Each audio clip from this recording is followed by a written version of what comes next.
네, 우리 주님만이 진정한 소망이신 줄로 믿습니다. 2023년 새로운 그 시작을 하는 우리에게 유일한 소망 되신 그 주님이 정말로 빛 되신 주님이시라는 것, 우리 삶을 너무나 따스하게 정말로 빛나게 비춰주신다는 것, 그것을 항상 품고 깨달아 알며 그렇게 증거해내는 주의 사람들 되시기를 주의 이름으로 축복합니다. 매년 새해가 되면 주제표를 앞에 보시는 것처럼 전면에 딱 붙여놓습니다. 그리고 우리 주보 맨 앞면에 보면 아주 주제가 크게 붙어 있습니다. 그런데 구호에만 그치는 경우들을 종종 보게 됩니다. 2023년 새로운 시작을 기대하는 우리 새영광교회 진정 복음의 사람 예배자로 살게 하소서. 바로 이 표가 한 해 계속해서 우리 모두의 비전이 될 수 있기를 간절히 소망해 봅니다. 그래서 그 꿈을 이루는데 구체적 지침을 삼으려고 시편 110편 3절 이 말씀을 송구영신 예배 때 올해 나에게 주신 말씀으로 우리가 함께 그렇게 나눴습니다. 정말 이번에는 구호에만 그치는 것이 아니라 실제 내 삶에 역사하는 그 말씀을 우리가 함께 볼 수 있기를 원합니다. 온 교회가 그렇게 같은 말씀에 집중해 보자는 겁니다. 그러기 위해서 1월 한 달 동안 이 주제와 또 주제 성구에서 뽑아낼 수 있는 그 키워드를 가지고 묵상하면서 함께 말씀을 나눕니다. 시편 110편 3절 올해 내게 주신 말씀, 다 같은 말씀이지만 분명히 주시는 은혜는 각자 다르게 허락하실 줄로 믿습니다. 그 말씀의 능력을 함께 기대해 봅시다. 오늘 그 비전을 함께 바라보는 것의 시작으로 복음의 사람, 우리가 품어야 하는 복, 그것을 생각해 보겠습니다. 복자, 모든 사람들이 좋아합니다. 싫어하는 사람은 없을 겁니다. 믿지 않는 사람들에게도 내가 복 빌어줄게 그렇게 이야기하면 마다하는 사람 거의 없습니다. 우리가 복음의 사람으로서 복음을 전하려고 한다면 먼저 첫 번째 방법, 가장 좋은 방법, 꼭 필요한 행동은 그들을 위해서 기도하는 것입니다. 그들에게 복을 비는 것, 그것입니다. 복 빌어주는 것 절대 손해보는 것 아닙니다. 전도하러 나가는 제자들에게 예수님께서 이렇게 가르쳐 주십니다. 또 그 집에 들어가면서 평안하기를 빌라. 그 집이 이에 합당하면 너희 빈 그 평안이 거기 임할 것이요 만일 합당하지 아니하면 그 평안이 너희에게 돌아올 것이니라. 그렇게 말씀합니다. 그들이 복 받기에 합당하면 잘 받아서 참 좋은 것이 되는 것이고, 그 평안을 누리지 못하면 그 평안이 빈 사람에게 돌아온다고 말씀합니다. 복 빌지 않을 이유 전혀 없습니다. 그들과 나, 우리 모두가 이 좋아하는 복이기에 함께 복을 비는 것 정말 좋은 일이 될 것입니다. 우리 모두가 이렇게 복을 좋아하는 이유, 그것은 무엇일까요? 바로 우리를 지으신 하나님께서 이 복을 참 좋아하시기 때문입니다. 하나님은 자신의 형상대로 사람을 만드시고 그 사람에게 가장 먼저 허락하신 것이 바로 복, 그것이었습니다. 하나님이 자기 형상 곧 하나님의 형상대로 사람을 창조하시되 남자와 여자를 창조하시고 하나님이 그들에게 복을 주시며 하나님이 그들에게 이르시되 생육하고 번성하여 땅에 충만하라, 땅을 정복하라, 바다의 물고기와 하늘의 새와 땅에 움직이는 모든 생물을 다스리라, 그렇게 말씀하셨습니다. 이 문화 명령이라고 불리는 이 하나님께서 사람에게 주신 그 청지기 사역, 그 사역은 먼저 일을 부여하신 것이 아니었습니다. 복을 주시며 사명을 주셨습니다. 그렇게 우리 하나님은 먼저 복을 선포하십니다. 선택받은 민족, 그들을 통해 하나님의 구원 역사를 이루어 가시기 위해서 아브라함을 지명하여서 세우실 때도 하나님은 가장 먼저 복을 선포하셨습니다. 내가 너로 큰 민족을 이루고 내게 복을 주어 내 이름을 창대하게 하리니 너는 복이 될지라. 너를 축복하는 자에게는 내가 복을 내리고 너를 저주하는 자에게는 내가 저주하리니 땅의 모든 족속이 너로 말미암아 복을 얻을 것이라. 그렇게 말씀하십니다. 세상 모든 사람들이 좋아하는 이 복, 그렇게 복을 좋아하는 이유, 사람을 만드신 이가 이 세상 모든 것을 창조하신 이가 하나님께서 이 복을 좋아하신다는 겁니다. 그렇게 사랑하는 이 사람들에게 그 복을 주셨습니다. 그래서 세상 모든 사람들은 복을 사모하는 이 본성을 가질 수밖에 없는 겁니다. 그런데 안타깝게도 죄로 그 하나님과의 단절을 맛본 사람들, 그 복에서 끊어졌습니다. 그 복을 다시 잊기 바라시는 하나님께서, 그분께서 복음의 사람 아브라함을 선택하신 겁니다. 그리고 아브라함을 택하시고 그에게 복을 선포하시는 그 장면에서 우리는 그 복의 흐름, 그 흐름 안에서 우리에게 맡겨진 역할, 그것을 캐치해낼 수 있습니다. 바로 우리에게, 택하신 자녀에게 복을 주신다는 겁니다. 세상은 우리를 통해서 그 복을 허락받게 됩니다. 너는 복이 될지라, 우리가 복이 된다고 그렇게 말씀하십니다. 너를 축복하는 자에게 복이 내리리라, 너를 저주하는 자에게 저주가 내리리라, 모든 족속이 너로 말미암아 복을 얻는다, 그렇게 말씀하셨습니다. 그리고 그 말씀은 승천하시는 예수님께서 다시 한번 확인시켜 주셨습니다. 예수께서 나와 말씀하여 이르시되 하늘과 땅의 모든 권세를 내게 주셨으니 그러므로 너희는 가서 모든 민족을 제자로 삼아 아버지와 아들과 성령의 이름으로 세례를 베풀고 내가 너희에게 분부한 모든 것을 가르쳐 지키게 하라. 볼지어다 내가 세상 끝날까지 너희와 항상 함께 있으리라. 모든 민족이 우리로 하여금, 먼저 선택받은 이 성도들로 하여금 아버지와 아들 성령의 이름을 듣게 됩니다. 만복의 근원을 소개받게 된다는 겁니다. 먼저 소개받은 그 복을 전하는 것, 복음의 사람의 위치요, 역할이라는 겁니다. 복음, 복복자의 소리 음자, 기쁜 소식, 굿뉴스라는 뜻입니다. 복에 대한 소리입니다. 복에 대한 소식입니다. 소리는 전달되게 되어 있습니다. 또 기쁜 소식은 더욱 활발하게 전달되는 것을 우리가 잘 알 수 있습니다. 이 화장품 써봤더니 너무 좋아, 이거 함께 써보자, 그렇게 이야기하죠. 그 순댓국집 가봤더니 순댓국이 얼마나 맛있는지 몰라. 그렇게 좋은 상품은 입소문을 더욱더 빨리 탑니다. 복음은 그런 것입니다.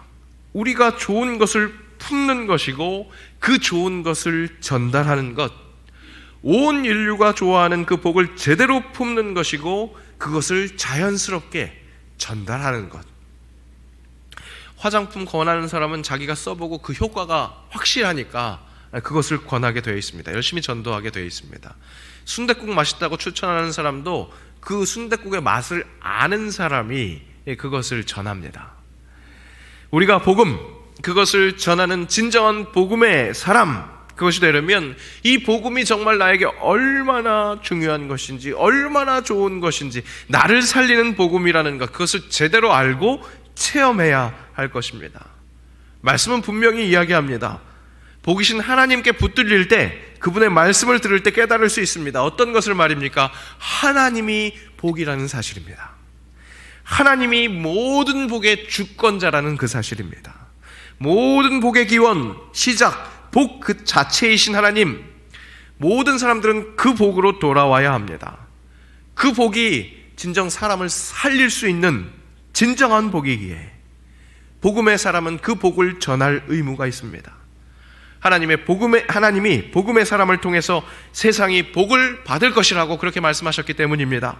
그것이 사랑이신 하나님이 이 세상을 구원하는 방법입니다.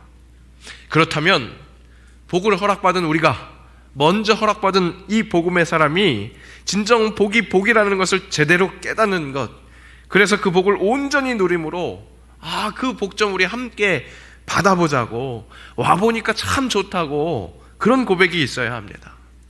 그런 고백이 가능할 수 있는 것, 와보라 라는 말씀에 순종해서 와보니 하나님을 경험할 수 있더라, 그것을 가장 뚜렷하게 경험할 수 있는 것, 예배. 이 예배가 그래서 중요합니다. 복을 복으로 알아볼 수 있는 가장 유리한 시간이기 때문에 그렇습니다. 여러분, 오늘도 경험하셨지만 찬양을 올려드릴 때 나도 모르는 주체할 수 없는 어떤 감격이 있습니다. 눈물이 날 때가 있습니다. 말로 형언할 수 없는 그 감동을 성령께서 허락하십니다. 기도할 때 괜한 마음의 자극이 일어납니다. 내가 생각하지도 못한 감사의 제목들이 나타납니다. 간구가 내 입술을 통해서 흘러나오는 것을 볼 수 있습니다. 더불어 말씀이 우리 가운데 임하심을 느낍니다. 지난주 허락하셨던 그 말씀처럼 말씀이 육신이 되어 우리 가운데 거하시는 그 예수를 정말 신비하게 체험하게 됩니다. 확실한 사건입니다. 하나님과 우리가 함께 만나는 사건이라는 겁니다. 무엇보다 우리에게 좀 더 직접적으로 자세히 가르쳐 주시는 그것은 말씀으로 우리를 지도하십니다. 복음의 사람, 무엇으로 살아가는지 깨닫게 하신다는 겁니다. 오늘 읽은 시편 1편 말씀은 정확하게 복으로 인식하는데, 그분을 누리는데 말씀이 정말 가장 중요하다는 것을 확실하게 강조하는 것을 볼 수 있습니다. 우리 한글 번역으로는 복 있는 사람은 이런 사람이다, 이렇게 설명되어 있는 그 시가 히브리어 원문을 직역하게 되면 복의 선포가 먼저 이루어지는 것을 볼 수 있습니다. 복이 있도다, 복을 좋아하시는 하나님답게 복이 있도다 말씀은 그렇게 선포합니다. 누가 악인의 꾀를 쫓지 아니하며 그 율법을 주야로 묵상하는 자가. 왜? 저는 시냇가에 심은 나무 같을 테니까 그 행사가 형통할 것이니까.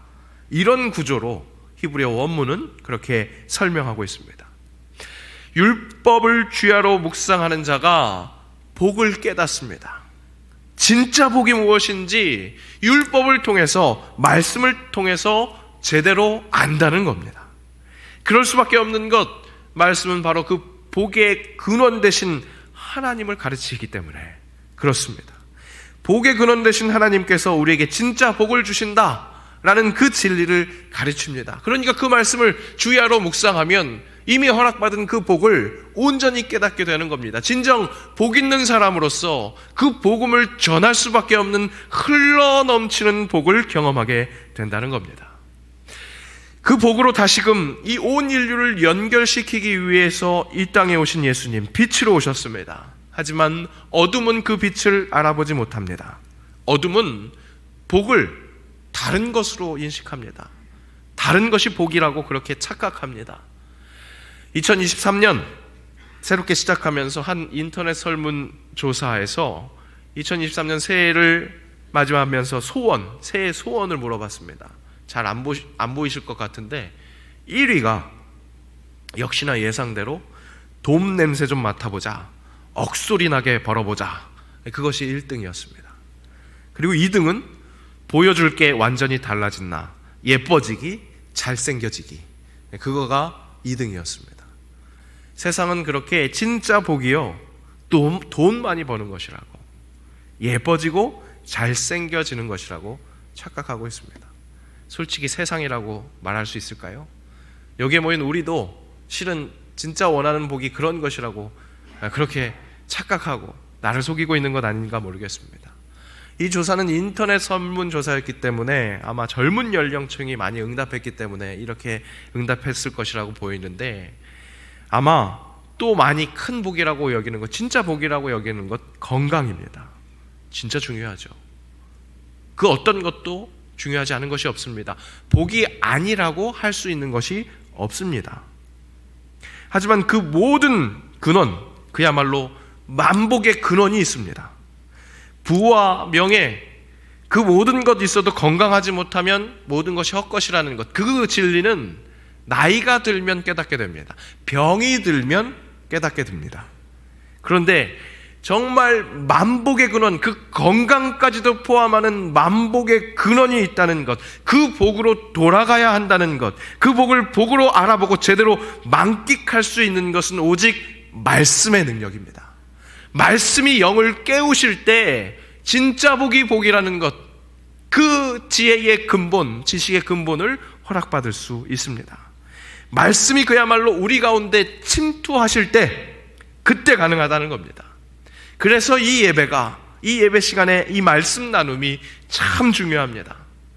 시냇가에 심은 나무가 철을 따라 열매를 맺으며 그 잎사귀가 마르지 아니함 같이 하는 것, 그래서 모든 일이 다 형통하게 되는 것, 우리의 심령의 시냇가가 바로 이 예배입니다.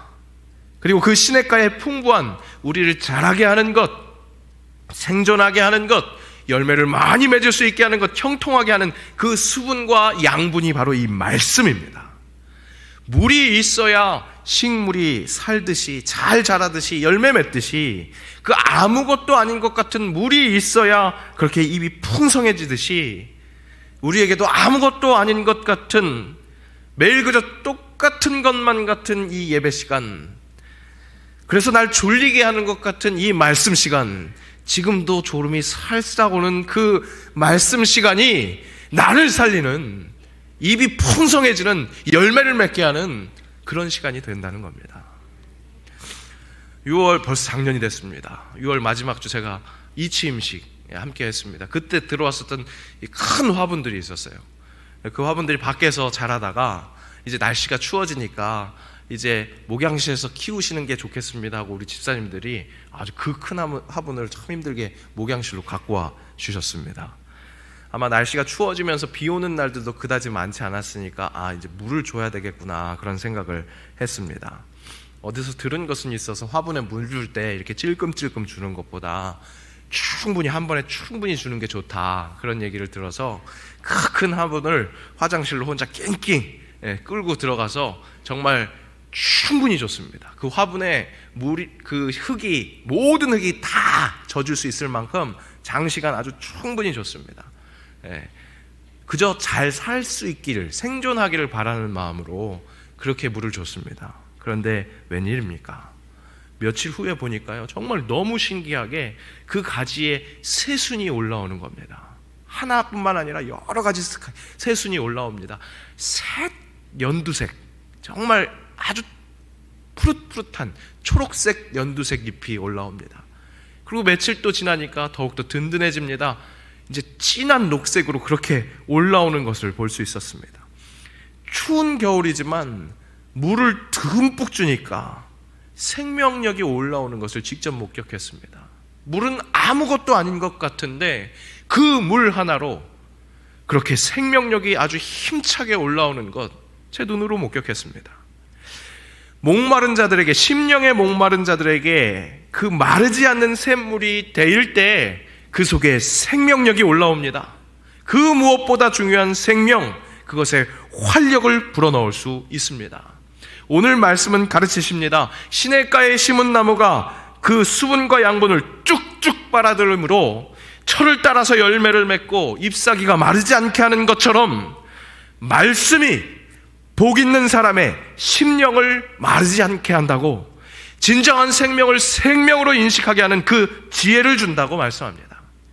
그래서 그가 하는 모든 일이 형통하게 된다고 말씀합니다. 먼저 그 나라와 그 일을 구할 때 이 모든 것을 더하신다는 예수님의 말씀과 짝을 이룹니다. 말씀에 우리의 심령의 뿌리를 내려야 합니다. 그래야만 우리에게 허락된 그 복을 제대로 누리게 됩니다. 복의 열매를 맺음으로 주변 사람들에게 그 열매의 혜택을 함께 누리는 진정 복음의 사람이 되는 겁니다. 복을 복으로 알아보지 못하는 사람들은 착각합니다. 바람에 나는 겨와 같이 흔들립니다. 이 바람에도 흔들리고 저 바람에도 흔들립니다. 정착하지 못합니다. 확 올라갑니다. 그렇게 핫하던 코인 같은 것, 주식, 막 사람들의 이목을 끌었습니다. 곤두박질 쳐서 상처받는 사람들이 얼마나 많은지 모릅니다. 물론 지금도 거기에 소득을 보고 재미를 보는 사람들이 있습니다. 하지만 그것은 진짜 재미가 아닙니다. 언젠가는 다 타버리게 될, 죄만 남게 되는 하늘 아래 그 어떤 것입니다. 말씀에 뿌리 내리는 진정한 복의 근원을 누리게 하지 못하는 다른 모든 것들이라는 겁니다. 그것들은 마르고 시듭니다. 주의 말씀만이 영원히 섭니다. 풀은 마르고 꽃은 시드나 우리 하나님의 말씀은 영원히 서리라. 아멘. 영원히 마르지 않는 물이라고 하신 그 예수 그리스도, 그분의 말씀을 통해서 살 수 있는 영양분을 쭉쭉 빨아들이는 것, 그것이 복음의 사람이 추구해야 할 진정한 복, 영원한 복입니다. 그 복의 맛을 보고 이것이 정말 맛있는 것이라고 진짜 이 좋은 것 전하는 사람, 그런 복음의 사람, 그러니까 우리의 예배 회복에 말씀의 회복에 우리 마음을 둡시다. 사모합시다. 그때 심령이 회복되어서 그 모든 일이 형통하게 하는 역사가 일어날 줄로 믿습니다. 새해에는 좀 큰 희망, 큰 일을 감당하고 싶으십니까? 어떤 목사님이 그런 설교를 하시더라고요. 아니, 왜 나에게는 위대한 일이 일어나지 않습니까? 왜 하나님은 나에게 이렇게 시시한 삶만 살게 하십니까? 그렇게 기도하신다는 거예요. 그런데 위대한 꿈을 꾸지 않으면서 위대한 일을 바라는 것, 그게 맞냐고 그런 문제 제기를 하시더라고요. 꿈을 꿔야, 그것을 바라봐야 그 그릇 안에 하나님께서 더욱더 큰 영광, 은혜를 부어주신다는 겁니다. 2023년 새롭게 시작하는 우리 큰 꿈을 가질 수 있기를 원합니다.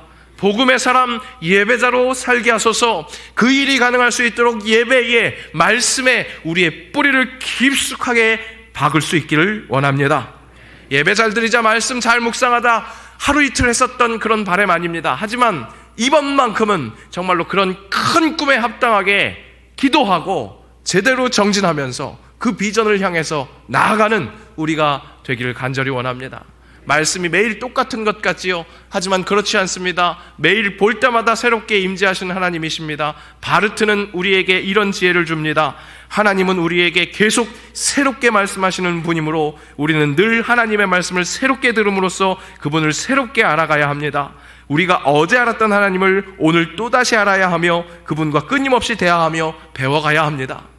어제 알았던 하나님, 오늘 새롭게 배울 수 있습니다. 그 광대하신 하나님이시기 때문에, 복에 제한이 없으시는 복이시기 때문에 그 복은 말씀을 통해서 매일매일 새로워질 수 있을 줄로 믿습니다. 2023년 그렇게 새롭게 하시는 하나님, 그 복을 온전히 누리며 그 복의 열매를 함께 나누는 복음의 사람들 되시기를 주의 이름으로 축복합니다. 기도합니다.